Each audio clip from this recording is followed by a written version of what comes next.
사법행정권 남용 사태와 관련해 법원행정처가 일부 자료를 검찰에 제출했는데 양승태 전 대법원장 등의 하드디스크가 훼손됐다며 핵심 자료를 제출하지 않았습니다. 제출을 또 거부하면 강제 수사가 불가피해 보입니다.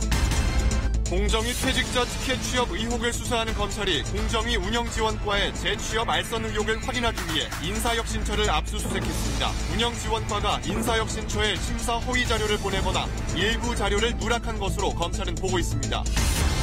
공정위 출신 변호사들이 과징금을 부과받은 기업들의 법률 대리를 맡으며 이른바 꼼수 재무제표로 과징금을 깎으려다 적발된 사실이 추가로 드러났습니다. 공정위 감사보고서 내용을 KBS가 단독 입수했습니다.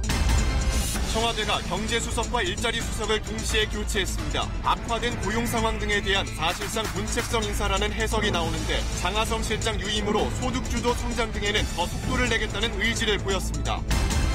세종시의 한 아파트 공사 현장에서 큰 불이 나 근로자 3명이 숨지고 37명이 다쳤습니다. 가연성 자재가 타면서 유독가스가 뿜어져 나왔지만 신축 건물로 기초소방시설이 없다 보니 피해가 컸습니다.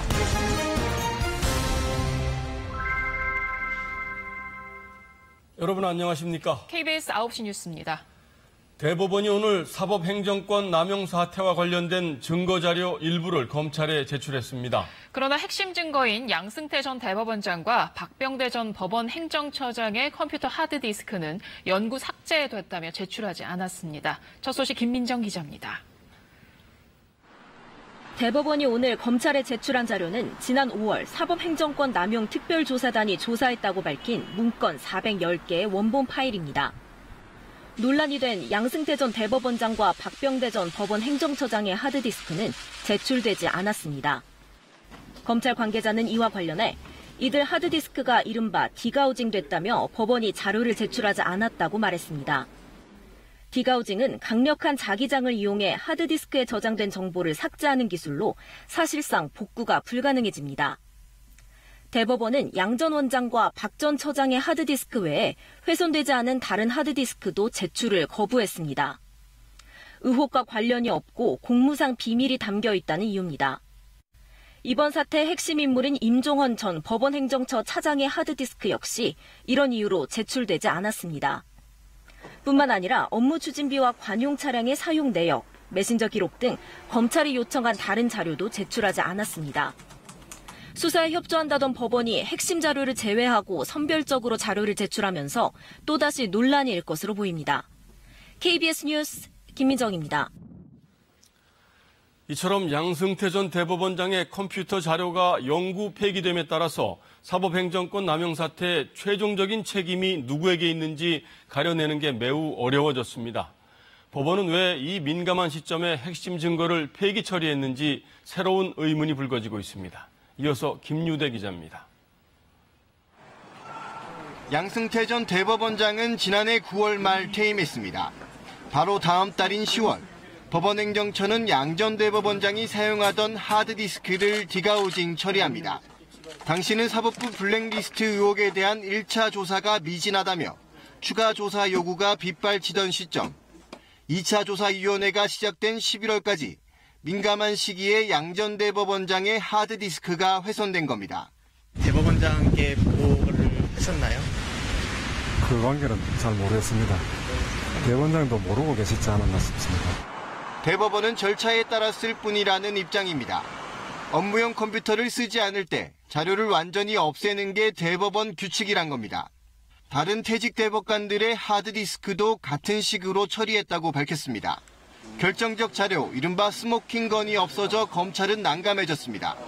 문제의 문건들이 누구의 지시로 작성됐고 어디까지 보고됐는지 알 수 있는 방법이 사라진 셈입니다. 블랙리스트와 재판거래 의혹의 윗선 규명에 차질이 생긴 겁니다. 앞선 3차례 자체 조사에서 임종헌 전 법원행정처 차장의 하드디스크까지는 조사됐지만 윗선인 양 전 대법원장과 박병대 전 법원행정처장은 아예 조사 대상에서도 빠졌습니다. 검찰은 하드디스크가 디가우징된 경위를 일단 파악한 다음 필요한 자료를 확보하는 방안을 찾겠다고 밝혔습니다. KBS 뉴스 김유대입니다. 법원이 이렇게 나오면 검찰은 이제 강제 수사가 불가피하다는 입장입니다. 하드디스크 제출을 다시 요청해보고 법원이 또 거부하면 압수수색도 시도하겠다는 입장입니다. 계속해서 송금한 기자입니다.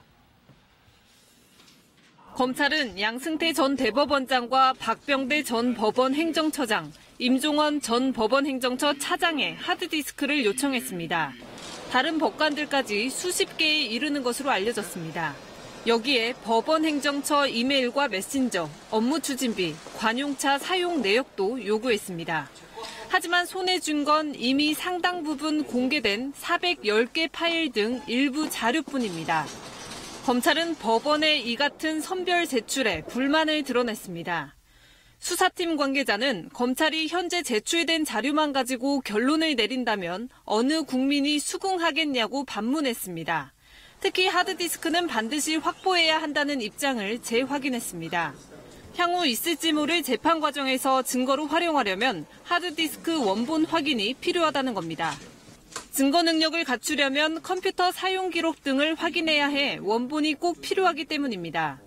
검찰은 자체적으로 복구를 해볼 테니 하드디스크를 제출해달라고 다시 요청할 계획입니다. 하지만 결국 압수수색이라는 강제 수단을 동원하게 될 것이라는 게 검찰 안팎의 분석입니다. 수사팀 관계자는 진실 규명에 필요한 자료 확보 방안을 찾겠다고 밝혀 압수수색을 검토하고 있음을 내비쳤습니다.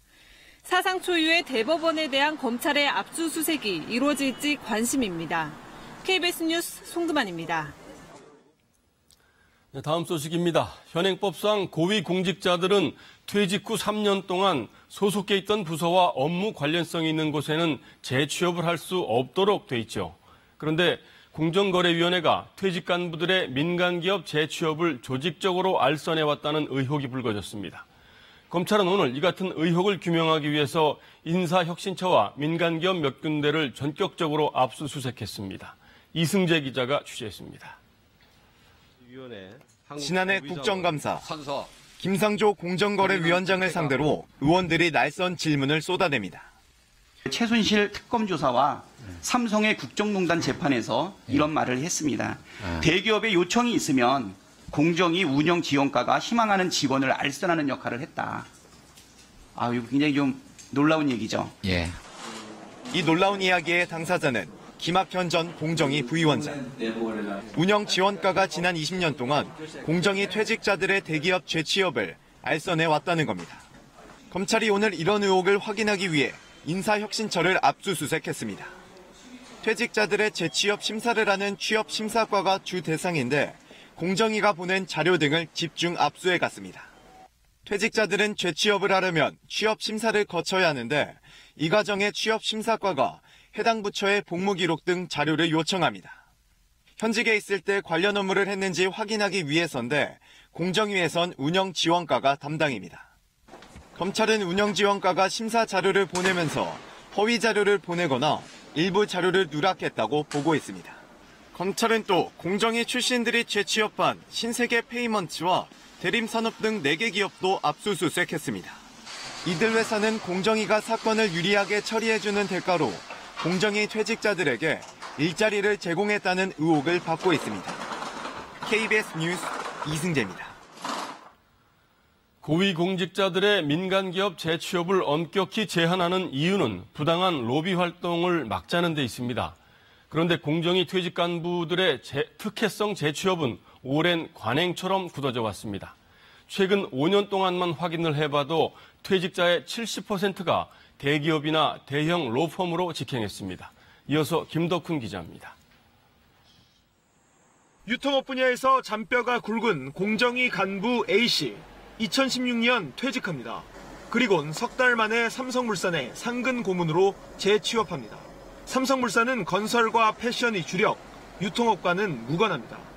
협력하는 업체들이 굉장히 많이 있거든요. 상생, 동반성장, 불공정거래 사전 예방 그런 거 관련해서 좀 자문을 구하고 A씨가 재취업한 해당 부문 자리는 앞서 10년 가까이 공정위 출신이 맡았습니다. 삼성물산에 공정위 TO가 있는 거 아니냐라고 이렇게. 공정위가 연속됐던 이유는 불공정거래 제일 잘하셔서 그런. 공정위 퇴직자들의 최근 5년간 재취업 현황을 보면 전체 29명 중 20명, 70%가 대기업과 로펌에 재취업했습니다. 삼성, 현대, SK 등 마치 관리한 것처럼 고르게 포진했습니다. 김앤장 등 5대 로펌에서는 공정거래 분야의 고문과 전문위원 36명 중 32명이 공정위 퇴직자였습니다. 주목할 점은 인사혁신처의 재취업 심사에서 제동이 걸린 사례가 최근 5년간 단 3명뿐이었다는 점입니다. 퇴직 전 5년에 국한해서 보고 있기 때문에 그 취업 제한에 제대로 걸리지 못하는 그런 이제 사례가 많기 때문에 검찰은 재취업 심사를 통과하기 쉽도록 퇴직 전 근무부서를 배려하는 이른바 경력 관리를 공정위 운영지원과가 주도했을 것으로 보고 있습니다. KBS 뉴스 김덕훈입니다. 공정위 같은 힘있는 부처 퇴직 간부들의 특혜성 재취업은 여러 가지 문제를 일으키기 마련인데요. 공정위 출신 변호사들이 꼼수를 부려서 기업체들의 과징금을 깎으려다 적발된 사실도 드러났습니다. 공정위 감사보고서에 드러난 비위 내용들을 오현태 기자가 단독 보도합니다. 2016년 6월 성신양회는 공정위가 시멘트값 담합 혐의로 부과한 과징금 가운데 절반인 218억 원을 감경받았습니다. 적자 상태인 재무제표가 근거가 된 건데 알고 보니 아직 내지도 않은 과징금을 미리 반영해 적자로 둔갑시킨 사실상 허위 재무제표였습니다. KBS가 입수한 이 사건의 공정위 감사보고서입니다. 내지 않은 과징금을 미리 반영하는 이른바 꼼수 재무제표가 그 이전인 2016년 2월에도 있었다는 내용이 담겨 있습니다. 골판지 원료 가격 담합 사건에서 4개 업체가 과징금을 미리 반영한 재무제표를 제출한 겁니다. 2016년 9월 즉석 시멘트값 담합 사건에서도 같은 식의 재무제표가 제출됐습니다. 두 사례 모두에서 공정위는 재무제표의 문제점을 모르고 있다가 과징금 의결 직전에서야 외부 제보 등을 통해 확인했습니다. 전자공시 시스템이나 사업보고서만 읽어봐도 재무제표는 누구나 확인할 수 있습니다. 공정위 조사가 굉장히 허술함을 나타낸 거라고 생각합니다. 이 사건들의 기업 쪽 법률 대리를 맡았던 건 공정위에 재직했던 변호사들입니다. 공정위 심사 과정을 잘 아는 전관 변호사들이 심사의 허점을 알고 꼼수 재무제표를 냈거나 전관 예우를 노렸다고 의심할 수 있는 대목입니다. 공정위 감사 관계자는 해당 변호사들과 직원들이 평소 연락하거나 만난 적이 있는지 조사할 권한은 없다고 말했습니다. 전관예우 관행에 의해서 사건이 잘못 처리되거나 과징금 같은 경우 봐주기 한 것이 있는지에 대해서 철저히 진상조사를 해야 될 것입니다. 이에 대해 변호사들은 법과 규정이 정하는 바에 따라 성실히 변론하고 자료를 제출했다고 밝혔습니다. KBS 뉴스 오현태입니다. 청와대가 오늘 경제수석과 일자리 수석을 전격 교체했습니다. 악화된 경제 상황에 따른 문책성 인사라는 해석이 나오는데요. 그동안 미흡하다는 지적을 받아왔던 민생과 고용 분야에 중점을 두고 성과를 내겠다는 뜻으로 보입니다. 먼저 김지선 기자입니다. 문재인 대통령이 청와대 핵심 경제 라인을 바꾸는 중폭 인사를 단행했습니다. 먼저 청와대 경제수석엔 기획재정부 경제정책국장 등을 지낸 윤종환 주 OECD 대사를 임명했고, 일자리 수석은 친문 핵심 인사로 거론되는 정태호 현 정책기획 비서관으로 교체했습니다. 사회혁신수석실은 시민사회 수석실로 개편해 시민단체 출신인 이용선 더불어민주당 지역위원장을 임명했습니다. 정책실 산하 수석 3명 중 2명을 동시에 바꾼 것으로 일자리 성적표 등 경제정책 성과에 대한 문책성 인사라는 평가가 나옵니다. 청와대는 정부 출범 2기를 맞아 소득 주도 성장과 혁신 성장에 더 속도를 높이기 위한 것이라고 설명했습니다. 이번 개편을 통해서 훨씬 더 광범위하게 소통하면서 속도감 있게 성과를 내겠다 하는 대통령의 의지가 반영된 인사로 해석해 주십시오. 문 대통령은 대통령 직속 정책기획위에 소득주도 성장 특위를 신설했습니다. 공석이었던 정무비서관에 송인배 일부속 비서관이 임명되는 등 비서관 인사도 이뤄졌습니다. 청와대는 개각과 관련해선 대통령이 국무총리 등으로부터 의견을 수렴하고 있다고 밝혀 이번 인사가 장관들 인사에도 영향을 미칠지 주목됩니다. KBS 뉴스 김지선입니다. 청와대는 이번 인사가 문책성은 아니라고 밝혔지만 일자리와 소득 지표가 저조하게 나온 데 따른 사실상의 경질 아니냐는 관측에 무게가 실립니다. 자, 오늘 인사로 앞으로 정부의 소득 주도 성장 정책은 더 힘을 받을 것으로 보입니다. 계속해서 이중근 기자입니다. 청와대 경제라인의 교체는 예상 외의 전격적인 조치였습니다. 그만큼 최근의 경제 상황을 심각하게 받아들이고 있다는 얘기입니다. 소득주도 성장을 위해 최저임금을 16% 넘게 올렸는데 오히려 하위 20% 가구의 소득은 역대 가장 많이 감소했고 새로운 일자리는 10만 명 선도 무너졌습니다. 청와대와 정부 간의 이견도 표출됐습니다. 저소득층일수록 소득 증가율이 높고 작년보다 높은 소득 증가율을 보이는 것으로 확인되었습니다. 최저임금이 어떤 형태로든 그 임금과 고용에 영향을 미치지 않았을까 하는 것이 제 생각이다, 이런 뜻이기 때문에 사실상 경질이라는 관측이 나오는 이유입니다. 하지만 소득주도 성장이라는 정책의 변화는 아닙니다. 먼저 장하성 정책실장을 유임시켰습니다. 또 신임 윤종원 경제수석은 삶의 질과 공정분배를 중요시하는 포용적 성장을 강조해와 정부의 소득주도 성장과 궤를 같이 합니다. 여기에 교수 출신이 아닌 현실 감각이 있는 관료 출신을 통해 정책의 실현 속도를 높일 수 있습니다. 정부와의 소통에도 유리합니다. 대신 일자리 수석엔 정태호 청와대 정책기획 비서관을 기용해 관료 출신 경제수석과의 균형을 맞춘 것으로 보입니다. 새로운 참모진이 갖춰진 만큼 다음 달에 나올 하반기 경제 운영 방향에 어떤 내용이 담길지 주목됩니다. KBS 뉴스 이중근입니다. 남북이 오늘 철도협력 분과회담에서 다음 달 중순 경의선과 동해선 철도 남북 연결 구간을 공동 점검하기로 했습니다. 또 다음 달 말부터는 개성에서 신의주, 금강산에서 두만강 구간에 대한 공동 조사도 하기로 했습니다. 남북회담 본부에 나가 있는 취재기자 연결합니다. 김경진 기자. 자, 오늘 논의된 내용 자세히 전해주시죠. 네, 남북은 오늘 판문점 남측 평화의 집에서 하루 종일 접촉을 이어가며 철도 연결 협력 방안을 논의했는데요. 방금 전 남측 대표인 김정렬 국토교통부 2차관과 북측 대표인 김윤혁 철도성 부상이 공동 보도문을 발표했습니다. 일단 남북은 다음 달 중순에 경의선 철도 연결 구간인 문산에서 개성 구간, 또 동해선 철도 연결 구간인 제진에서 금강산 구간에 대한 공동 점검을 진행하기로 했습니다. 이 남북 철로 연결에 대비해 신호와 통신 체계를 점검하고 필요한 후속 조치를 파악하기 위해서입니다. 이어 다음 달 24일부터는 본격적인 북측 철도 구간에 대한 남북 공동조사가 진행됩니다. 이 경의선의 경우 개성에서 신의주 구간, 이 동해선은 금강산에서 두만강 구간이 조사 대상입니다. 그 결과를 토대로 남북은 북한 철도 현대화와 남북 철도 연결을 위한 설계와 공사 방법 등 실무 대책을 세운다는 계획입니다. 남북은 이어 이 대책에 따라 조속한 시일 내에 철도 연결과 현대화를 위한 착공식을 연다는 데에도 합의했습니다. 대북 제재 때문에 공사 날짜를 확정하지는 못했지만 일단 공동조사를 통해 공사에 필요한 준비를 한다는 점에서 철도 연결에 대한 강한 의지를 확인한 것으로 보입니다. 남북이 이렇게 머리를 맞대고 철도 연결 방안을 논의하는 건 2008년 이후 10년 만입니다. 남북은 이번 주에 도로 연결 회의와 산림 분야 협력 회의도 잇따라 여는 등 4.27 판문점 선언 후속 논의를 경제 협력 사안으로 확대할 것으로 보입니다. 지금까지 남북회담본부에서 KBS 뉴스 김경진입니다.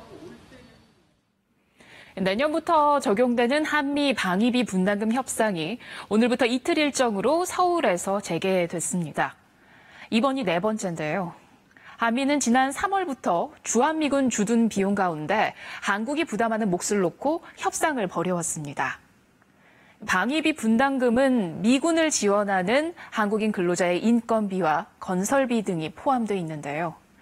최근까지 미국은 전략자산의 한반도 전개 비용까지 부담하라고 요구해 양측은 좀처럼 접점을 찾지 못하고 있습니다. 자, 그런데 북미 정상회담 이후 변수가 생겼습니다.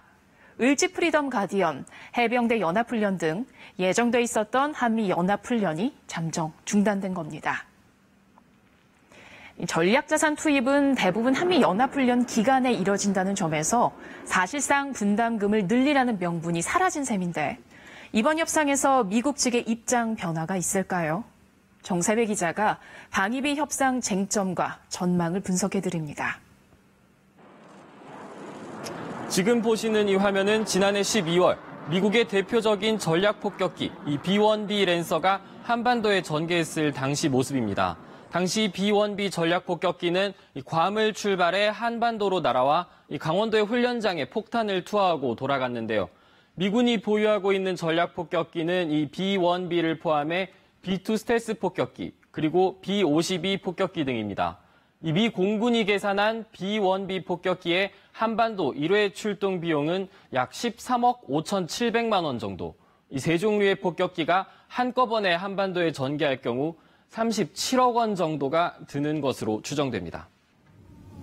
이번 방위비 협상의 핵심 쟁점은 전략무기의 한반도 전개 비용을 한국이 부담해야 하는지 여부입니다. 우리 측은 전략 폭격기나 항공모함 등 전략무기가 단순히 북한만을 겨냥해 한반도에 전개되는 것이 아니라는 점, 또 방위비 분담 협정이 주한미군의 주둔 비용에 관한 것이기 때문에 미국의 요구를 받아들일 수 없다는 입장입니다. 지난 3차례 협상 때와는 달리 한미 연합훈련이 잠정 중단된 상황은 협상의 새로운 국면을 형성하고 있습니다. 한반도 안보 환경을 둘러싸고 많은 변화가 예상되는 가운데 협의의 원만한 타결이 중요하다는데 우리 모두가 동의하리라 생각을 합니다. 한미는 1991년 제1차 협정을 시작으로 지금까지 모두 9차례 특별협정을 맺었으며 양측은 올해 안에 새로운 협정을 맺어야 합니다. 올해 한국의 분담액은 9,600억 원으로 한미는 내년 적용될 방위비 분담금 총액을 놓고 팽팽한 수싸움을 벌이고 있습니다. KBS 뉴스 정세배입니다. 오늘 장마비가 요란스럽게 내렸습니다. 중부지방에 100mm가 넘는 집중호우가 쏟아졌고 내일은 또 남부지방 곳곳에 국지성 폭우가 쏟아진다고 합니다. 이정훈 기상 전문 기자입니다. 아름드리 나무가 기둥째 쪼개져 사방으로 쓰러져 있습니다. 수령 500년 된 느티나무가 올해 첫 장맛비를 못 이기고 부러진 것으로 추정됩니다. 충남 서산과 태안에서는 지하차도가 물에 잠겨 한때 차량 통행이 통제됐습니다. 오늘 내륙 지역에 내린 첫 장맛비로 충남 서산의 최고 137mm, 서울 등 수도권에 50에서 100mm의 많은 비가 쏟아졌습니다. 장마전선은 밤새 남부지방으로 내려갑니다. 슈퍼컴 예상도에서 좁은 띠 형태의 비구름이 남부지방으로 내려가면서 곳곳에 시간당 30mm가 넘는 집중호우를 뿌릴 것으로 예측됐습니다. 남쪽으로 내려갈 때 더 강한 비를 쏟는 장마전선의 특징입니다. 장마전선이 남하하는 경우에는 기존에 수증기가 차 있는 가운데 차고 건조한 공기가 내려앉게 됨에 따라 매우 강한 불안정이 발생하게 되고 이로 인해 국지성 호우가 발생하는 경우가 자주 있습니다. 여기에 북태평양 고기압이 장마전선을 남쪽에서 떠받치고 있어 비의 지속 시간도 길어질 것으로 보입니다. 기상청은 내일까지 지리산 부근과 호남 지방에 최고 200mm 이상, 영남 지방에도 80에서 150mm의 많은 비가 내릴 것으로 내다봤습니다. 특히 남해안 지역은 금요일까지 비가 이어지는 데다 바닷물 높이가 높은 기간과 겹쳐 침수 피해가 없도록 철저한 대비가 필요합니다. KBS 뉴스 이정훈입니다. 빗길 교통사고로 10대 청소년 4명이 숨지는 안타까운 일도 있었습니다. 경찰은 면허증도 없는 미성년자가 어떻게 렌터카를 빌려 타고 운전을 했는지 조사하고 있습니다. 천효정 기자가 취재했습니다. 이른 새벽 빗길을 승용차 한 대가 빠른 속도로 달려옵니다. 주유소 인근에서 다른 차를 피하기 위해 급히 방향을 바꿉니다. 중심을 잃고 휘청거리던 이 차는 인근 매장 건물로 미끄러져 강하게 부딪힙니다. 순식간에 벌어진 사고였습니다. 빠른 속도로 달리던 승용차는 이 울타리를 들이받은 뒤 건물 외벽으로 돌진했습니다. 갑자기 캉수가 나길래 저는 이제 비가 망해서 번개 정도 치는 줄 알고 그래서 나가서 봤더니 이제 상가 건물에 자동차 한 대가 이렇게 사고가 나서. 이 차의 운전자는 고교생 A군으로 당시 고교생 2명과 중학생 3명 등 모두 5명이 탑승 중이었습니다. 이 가운데 운전자 등 4명이 숨지고 1명이 크게 다쳤습니다. 렌터카 업체 관계자는 면허 소지 여부를 확인한 뒤 차를 빌려줬다고 밝혔습니다. 그것이 분명히 안 되지 원래. 면허증을 해서 빌려갔다고 하더라고요. 근데 지금 차량을 보고서 해주세요. 하지만 실제로 A군은 면허가 없는 것으로 확인돼 경찰은 렌터카 업체를 조사 중입니다. 전제까지 확인된 서류상으로는 영업 취소를 하겠다는 허가가 나 있지는 않아요. A가 몇 대, B가 몇 대 이런 식으로 그냥 그 법인에 소속된 걸 해가지고 각자의 지역에서 하는 거예요. 경찰은 숨진 A군의 혈액을 채취해 국립과학수사연구원에 감정을 의뢰한 뒤 음주 여부를 확인하고 렌터카를 빌린 경위 등을 조사하고 있습니다. KBS 뉴스 천효정입니다. 세종시에서는 또 안타까운 대형 화재 사고가 있었습니다. 아파트 공사장 지하에서 페인트 작업을 하다 유증기가 폭발하는 바람에 작업인부 3명이 숨지고 30여 명이 다쳤습니다. 최선중 기자가 취재했습니다. 주상복합 아파트 건설 현장에서 불길과 함께 시커먼 연기가 치솟습니다. 거대한 연기는 끊임없이 퍼져나가고 미처 대피하지 못한 노동자들이 창문에서 구조를 기다립니다. 오늘 낮 1시 15분쯤 건물 지하 2층에서 연쇄적인 폭발과 함께 불이 났습니다. 갑자기 이제 한번 펑 소리가 들리면서 연쇄작용처럼 펑펑펑펑 하면서 뭔가 딱 터진 소리가 들리더니 갑자기 불에 막 휩싸였어요.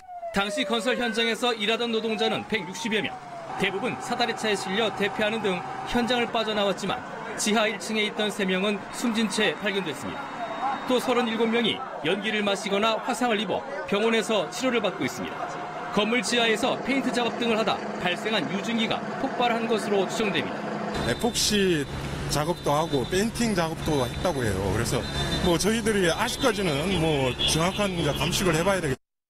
추정은 뭐 그런 작업으로 인한 유증기 폭발 정도. 경찰은 회사 관계자들을 상대로 안전수칙 준수 여부를 조사하는 한편 정밀 감식을 통해 정확한 화재 원인을 조사할 계획입니다. KBS 뉴스 최선중입니다. 오늘 화재가 난 현장은 아파트 공사장이었기 때문에 소방 설비가 아직 갖춰져 있지 못했고 인명피해도 컸습니다. 공사장 안전관리 늘 철저히 점검하고 대비해야 되겠습니다. 이어서 박병준 기자입니다. 사상자 40명 가운데 35명이 뜨거운 유독가스를 들이마셔 피해를 입었습니다. 네, 폭발됐을 때 저는 그냥 현장 창문 앞으로 연기가 와가지고 계단으로 내려오는데 계단에 연기가 올라오더라고요. 그래가지고 그냥 저는 뛰어내려왔죠. 스티로폼 등 가연성 자재가 타면서 다량의 유독가스가 뿜어져 나왔지만 연기를 막는 설비나 스프링클러 등 소방 설비가 시공되지 않아 초기 진화에 어려움을 겪었습니다. 이 건물은 아직 완공이 안 됐기 때문에 소방시설은 대개가 이제 건물 공사의 한 70% 공정 후에 들어가다 보니까 아직 우리가 이용할 수 있는 소방시설이 하나도 없는 상태입니다. 아파트 구조도 인명피해를 키웠습니다. 불이 난 아파트는 지하 주차장이 모든 동과 연결된 구조였습니다. 때문에 지하에서 발생한 유독가스가 지하 통로를 타고 대부분의 동으로 삽시간에 번졌습니다. 불이 지하 2층에서 시작됐지만 구조자와 부상자가 5층이나 옥상에서도 많이 나온 이유입니다. 대형 공사 현장의 화재 피해를 막기 위한 대책 마련이 필요합니다. KBS 뉴스 박병준입니다. 오늘 아침 김포공항 주기장에서는 이륙을 준비하던 여객기 2대가 부딪히는 사고가 났습니다. 다행히 인명피해는 없었지만 여객기 운항이 4시간 넘게 지연돼서 승객들이 큰 불편을 겪었습니다. 오대성 기자가 보도합니다. 김포공항 주기장에 여객기 2대가 엇갈린 채 멈춰섰습니다. 여객기 뒤편 꼬리 부분이 찢겨 있고 다른 여객기도 날개가 파손됐습니다. 오늘 오전 7시 50분쯤 대한항공과 아시아나 항공 여객기가 충돌하는 사고가 났습니다. 대한항공 여객기는 일본 오사카로, 아시아나 여객기는 중국 베이징으로 가는 승객을 태우기 위해 탑승구로 향하던 중이었습니다. 다행히 빈 여객기여서 다친 사람은 없었지만 불편이 이어졌습니다. 항공기 충돌에 따른 약 4시간 정도의 지연 운항으로 승객 400여 명은 오후까지 공항에서 발이 묶여 있어야 했습니다. 비행기를 타서 그랬으면 어쩔 뻔했어요. 다들 안 탔기 그만한 것, 그것도 다행인 거죠. 오늘 이렇게 지연이 되면은 저희는 그냥 밤에 거의 미팅을 하는 수밖에 없어가지고, 네, 그럼 엄청 불편하죠. 사고 원인을 두고는 두 항공사가 공방을 벌이고 있습니다. T자형 교차로에서 대한항공은 유도로를 따라 견인 차량에 끌려가다 관제탑 지시를 받고 잠깐 멈춘 사이 아시아나 여객기가 충돌했다고 주장하는 반면 아시아나 항공은 관제 지시에 따라 이동하고 있었는데 대한항공 여객기가 정지선 바깥에 멈추는 바람에 부딪혔다는 입장입니다. 국토부는 사고 원인을 가리기 위해 당시 목격자와 공항 관제탑 지시 내용 등을 조사하고 있습니다. KBS 뉴스 오대성입니다. 삼성그룹 노조 와해 사건과 관련해 검찰이 삼성 측에 노조 정보를 제공하고 돈을 받은 혐의로 경찰 간부를 수사하고 있다는 내용, 얼마 전 KBS 단독 보도로 전해드렸는데요. 경찰 간부에게 돈을 전한 배달책은 전 노동부 장관 정책보좌관을 지낸 송모 씨로 확인됐습니다. 최창봉 기자가 단독 보도합니다. 노동계 출신으로 2004년부터 2006년까지 장관 정책보좌관을 지낸 송모 씨. 오늘 오전 영장심사를 위해 법원에 출석했습니다. 노조와의 공작 수립에 개입한 혐의 인정하십니까? 그런데 송 씨의 주요 혐의 중 하나가 바로 뇌물 전달인 것으로 확인됐습니다. 경찰 간부 A씨에게 전달하겠다며 2015년과 2016년 4차례에 걸쳐 삼성 측에서 3,500만 원을 받았다는 겁니다. 검찰은 이 돈이 실제로 A씨에게 전달됐을 가능성이 높다고 보고 있습니다. 검찰은 또 송 씨를 삼성그룹 노조와의 공작의 핵심 두뇌로 지목하고 있습니다. 2014년 삼성 측과 협력업체 노조는 각각 경총과 금속노조에 교섭권을 위임해 비공식 교섭을 벌였는데 삼성 측은 교섭 타결 직후 이 과정을 기획한 송 씨에게 1,000만 원의 사례비를 건넸습니다. 검찰은 영장심사에서 삼성그룹의 노조와의 공작을 뜻하는 그린화 전략도 송 씨 작품이라고 주장했습니다. 반면 송 씨는 정당한 자문계약에 따라 노사관계를 담당했고 불법적인 일은 하지 않았다고 맞선 것으로 알려졌습니다. 송 씨의 구속 여부는 오늘 밤늦게 결정됩니다. 검찰은 송 씨가 구속되는 대로 경찰 간부 A씨를 불러 실제 돈이 전달됐는지를 추궁할 방침입니다. KBS 뉴스 최창봉입니다. 축구 대표팀이 러시아 월드컵 조별리그 마지막 경기를 하루 앞두고 결전지인 카잔에 도착했습니다. 피파 랭킹 1위 독일의 파상 공세를 정면으로 돌파하겠다는 각오입니다. 러시아 카잔에서 박선우 기자입니다. 대표팀은 마지막 90분의 기적을 꿈꾸며 3차전 장소인 카잔 땅을 밟았습니다. 운명의 시간을 앞두고 표정은 비장했지만 자신감을 잃지 않았습니다. 2패로 벼랑 끝에 몰린 대표팀이지만 아직 16강 희망의 끈을 놓지 않았습니다. 독일전을 꼭 이겨야 기적을 바라볼 수 있어 이제는 공격 축구밖에 없습니다. 독일 역시 16강을 위해 다득점 승리를 노리는 만큼 빠른 역습으로 맞받아쳐 빈틈을 파고들겠다는 생각입니다. 독일 선수들 윙백이라든지 좀 공격적으로 많이 나오기 때문에 뒷공간이 많이 허문데 저희가 카운터 어택을 나갔을 때 최대한 빠르게 뒷공간을 파는 게 신태용호가 자랑하는 공격 조합인 손흥민, 황희찬 투톱이 처음 가동되는 독일전에서 위력을 발휘할지 관심입니다. 독일 분데스리가에서 5년간 49골을 터뜨려 독일 선수들에게도 잘 알려진 손흥민이 집중 견제를 뚫어야 합니다. Ja, mit Heung-min-Son, ein Spieler, der auch in der internationalen Weltklasse dann auch gezeigt hat, was er kann. Auf den müssen wir, vor allem aufpassen, aber ich denke. 경기가 열릴 카잔은 섭씨 30도를 넘는 날씨로 대표팀은 멕시코전에 이어 또 한 번 더위와의 전쟁을 펼칩니다. 신태용호의 마지막 선택은 정면 승부입니다. 독일의 공격에 공격으로 맞서 이번 월드컵 최대 이변에 도전합니다. 카잔에서 KBS 뉴스 박선우입니다. 이재명 경기도지사 당선인 측이 바른미래당 김영환 전 경기지사 후보와 배우 김부선 씨를 허위사실 공표 혐의로 검찰에 고발했습니다. 자, 이로써 선거운동 기간 뜨거운 이슈였던 이른바 여배우 스캔들 의혹은 검찰의 수사를 통해 진위가 밝혀지게 됐습니다. 이현준 기자입니다. 이재명 캠프 가짜뉴스 대책단은 김영환 전 경기지사 후보와 배우 김부선 씨가 거짓말을 했다고 주장했습니다. 노무현 전 대통령 서거 즈음 2009년 5월 22일에서 24일 사이에 이재명 당선인이 김부선 씨와 통화를 했고 밀회를 나눴다는 의혹은 사실이 아니라는 겁니다. 대책단은 날짜별로 해명했습니다. 우선 노 전 대통령 서거일은 2009년 5월 23일이기 때문에 22일에 통화했다는 주장은 성립할 수 없다고 밝혔습니다. 23일과 24일에는 김 씨가 제주 우도에 있었다며 증거 사진을 공개했습니다. 특히 김 씨가 비 오는 날 통화를 했다고 주장했는데 당시 서울엔 비가 온 날이 없었다고 설명했습니다. 2009년 5월 23일에는 봉하마을에 조문을 갔었고 24일부터 29일까지는 분당구 야탐역에 야탑 분향소를 설치하고 상주로서 분향소를 지켰을 뿐입니다. 김영환 전 경기지사 후보는 고발을 당한 건 안타깝지만 진실을 밝힐 수 있다는 측면에서 환영한다고 말했습니다. 다만 가짜뉴스 대책단이 아닌 이 당선인이 직접 자신과 김 씨를 고소하라고 요구했습니다. 두 사람의 주장이 상반되므로 진실을 밝히기를 진심으로 원한다면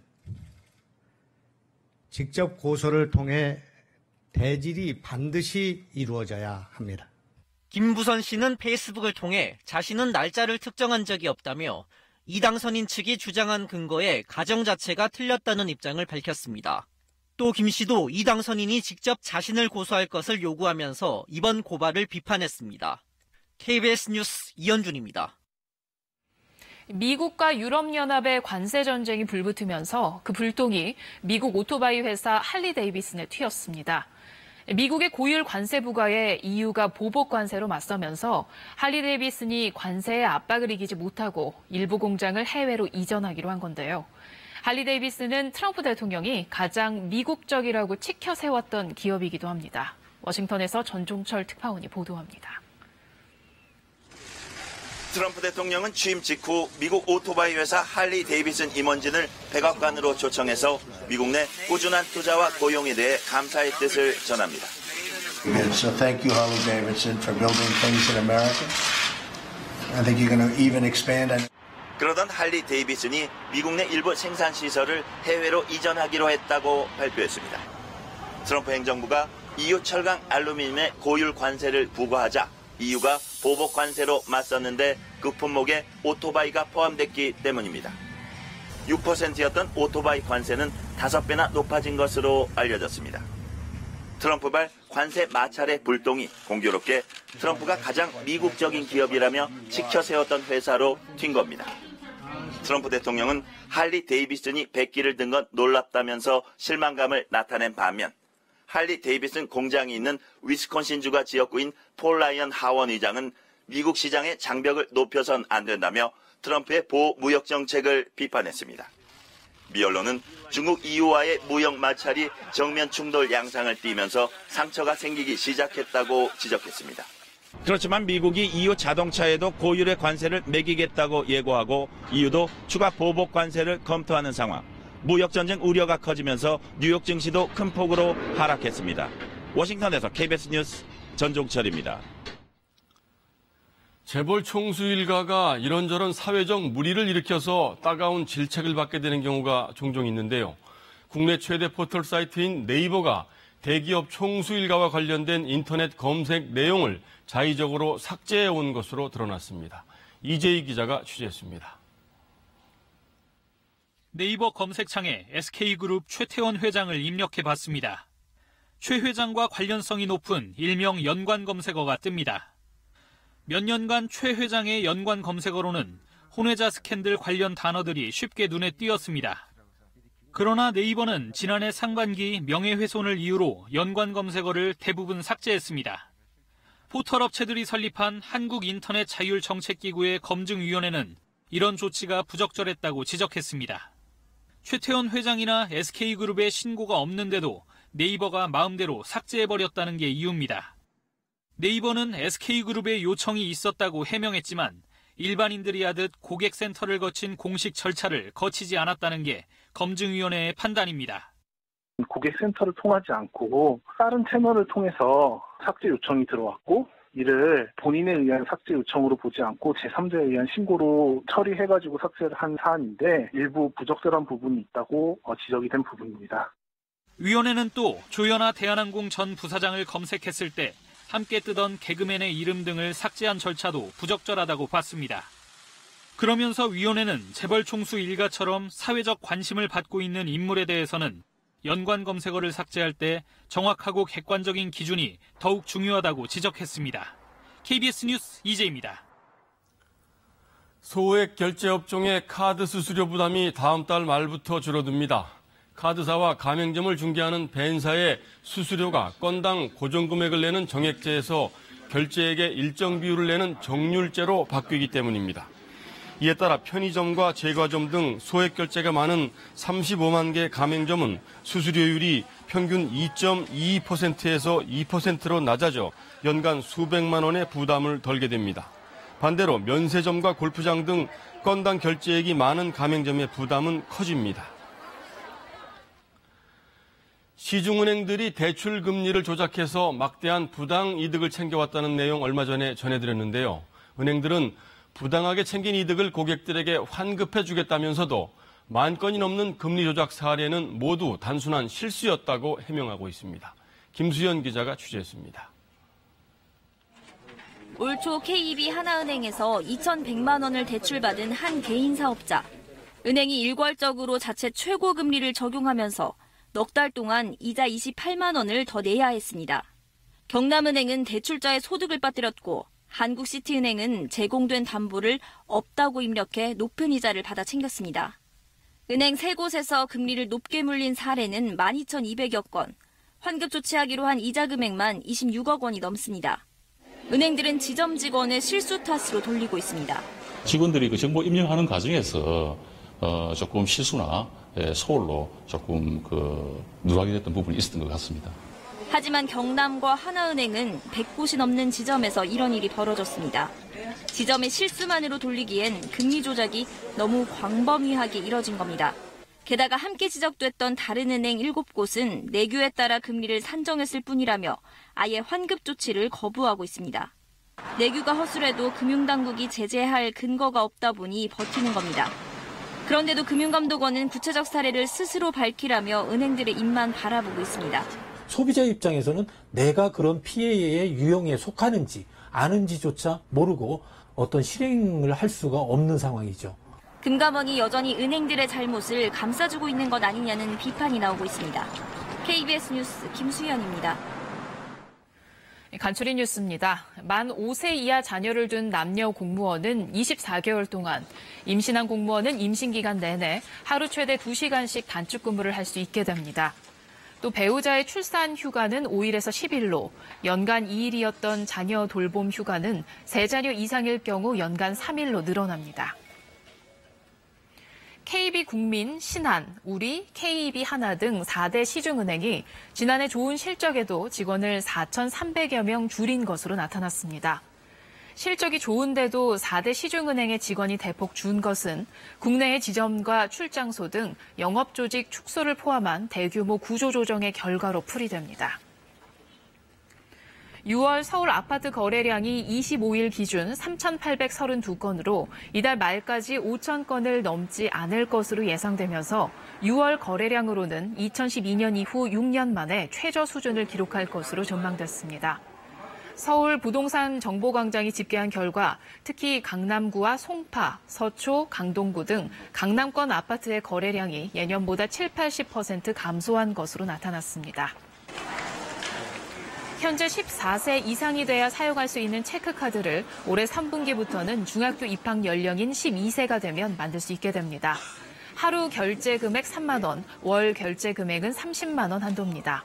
또 내년 상반기부터는 청소년 체크카드에 후불 교통카드 기능도 탑재할 수 있습니다.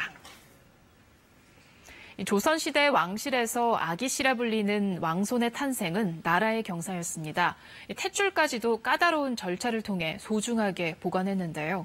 이 탯줄을 어떻게 다뤘을까요? 박예연 기자가 전해드립니다. 충북 보은군의 깊은 산속, 울창한 나무 사이로 특별한 유물을 품은 장소가 모습을 드러냅니다. 정조대왕의 아들 순조의 탯줄과 태반이 묻혔던 태실입니다.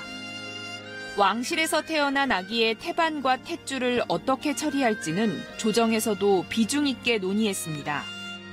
깨끗한 물로 100번, 향기로운 술로 다시 한 번 씻는 까다로운 절차를 거쳐 탯줄 등을 항아리에 단단히 담았습니다. 그 항아리를 묻은 태실은 비석을 세우고 돌을 둘러 장식한 뒤 주변까지 고스란히 그림으로 옮겼습니다. 임진왜란을 겪으면서 이렇게 태실도까지 온전히 보존된 왕은 4뿐입니다. 온전한 온손 같은 경우에는 그 아기의 그 건강과 그 복이 나라의 복과도 연결된다고 믿었기 때문에 더 태실 조성하는 것에 공을 들였고, 하지만 탯줄을 담았던 항아리만큼은 태조 이성계와 태종, 그리고 영조, 정조 것을 포함해 약 60점이 남아 있습니다.